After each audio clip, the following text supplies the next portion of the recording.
ज्ञानेश्वर मागेकडे मागत होते त्यांच्या जोडीत थोडेसे पीठ होते, पण 4 डब्यांना पुरेसे नसते. म्हणून ते एका घराजवळ आले आणि म्हणाले, ओम भिक्षां देई, ओम भिक्षां देई. आतून एक कर्मठ माणूस आला. त्याने धारदार दार बंद केले. ज्ञानेश्वर पुढे निघाले. पुन्हा त्या कर्मठ माणसाने दार उघडले आणि म्हणाले, अरे पोरा, इकडे इकडे, तू संन्यासाचाच पोरगण आले, भिक्षा पाहिजे तुला, हे घे पीठ. असे म्हणून माऊलींच्या झोळीत मातीच टाकली. माऊली मान खाली घालून पुढे निघाले.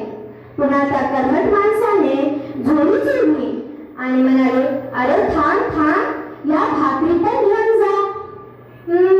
कसं काय वेळ काढून बघतोस रे, चल निघ, भिक्षा मागतोय. भाकरी समजून टाकलेल्या शेणाच्या गवऱ्या पाहून ज्ञानेश्वर खूप नाराज झाले. आता रात्र झाली होती. इकडे मुक्ताईंनी विठ्ठलाच्या मूर्तीसमोर सांजवात लावली. ही मूर्ती म्हणजे तेवढीच तिच्या आई बाबांची आठवण. ती हात जोडून रामरक्षा म्हणू लागली. तेवढ्यात तिला चाहूल आली की आपला ज्ञानदादा आलाय आणि पटकन तिची रामरक्षा ओळखली. आपल्या भावंडांसाठी पान मांडली. निवृत्ती आणि सोपान दोघे येऊन बसले. तेव्हा तिने विचारले, अरे दोघेच? ज्ञानदा कुठे आलाय? त्याला भूक नाही म्हणतो तो, सोपानाने उत्तर दिले. भूक नसायला काय झालं, थांब मीच बोलावून आणते त्याला. असे म्हणून मुक्ता उठून खोपटाकडे गेली. खोपट म्हणजे तिच्या ज्ञानदादांची एकांत जागा. दगड रचलेल्या जागेत तो लहान आलं तेव्हा जाऊन बसायचा. अगदी बाई, हे तर ज्ञानदादांची जोडी आहे. या जोडीमध्ये तर माती आणि शेणाच्या गवऱ्या आहेत. कोणा दृष्टाने त्याला केलं असेल हे? म्हणूनच ज्ञानदा रुसून बसलाय. ताटी उघड ज्ञानदादा, उघड ना रे, ऐकलंस का?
आपल्याशी कोणी वाईट वागेल तर त्याला क्षमा करावी हे तूच सांगतोस ना, आणि या स्वतःच वागून बसलास.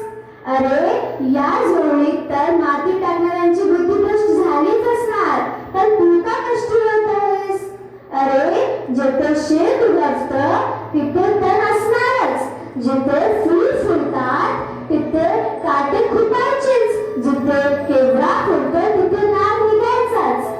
असे ते सारं जग जरी आगीसारखं दाहक झालं तरी आपण संत मात्र पाण्यासारखं शीतल असावं. दातांनी जीभ चालू म्हणून बत्तीशी तोडतं का रे? अरे या अवघड लोकांमुळे साऱ्या जगावर का रुसून बसायचं? आणि तुम्हा संत मंडळीवर तर खूप मोठी जबाबदारी आहे. तुम्हाला विश्वाला टाळायला हवं हे मी सांगायला पाहिजे काय तुला? मी खूप दमले ज्ञानदादा, माझे पाय तुटत आहेत. तुला तुझ्या बहिणीवर दया नाही येत का रे? विसरणारा क्षमा करता लोकांना. जे लोक तुझ्यावर जीवापाड प्रेम करतात त्या दिनदुबळ्या लोकांसाठी कारगर, अंधारात सांस काढणाऱ्या समाजासाठी कारगर, ज्ञानाचे दिव्य लावण्यासाठी कारगर, या सामर्थ्य दाखवण्यासाठी कारगर. ताटी उघडा ज्ञानेश्वरा, ताटी तुम्ही तरुणा विश्वदया ताटी उघडा ज्ञानेश्वरा. विश्व कल्याणासाठी घातलेली साध ऐकून ज्ञानेश्वर खडबडून जागी झाले. मुक्ताईंनी त्यांच्या आयुष्यातील पसरलेला नैराश्याचा काळोख दूर केला. ज्ञानेश्वर धावत आले. त्यांनी दार उघडले आणि दारात असलेल्या मुक्ताईंना उचलून घेतले आणि म्हणाले, मुक्ता, आज तू आमची उद्धार झाली आहेस, उद्धारकरिता झाली आहेस. मला तू संतांच्या ठाईस मिळालेल्या गुणांची आठवण करून दिली आहेस. आता मला विश्व कल्याणाच्या कार्यात भाग घ्यायचा आहे. खरोखरच मुक्ताईने प्रत्यक्ष जीवन आध्यात्मिक कसे जगायचे हे ज्ञानेश्वराला दाखवून दिले. आता आपणही मुक्ताईकडे एक मागणी मागूया.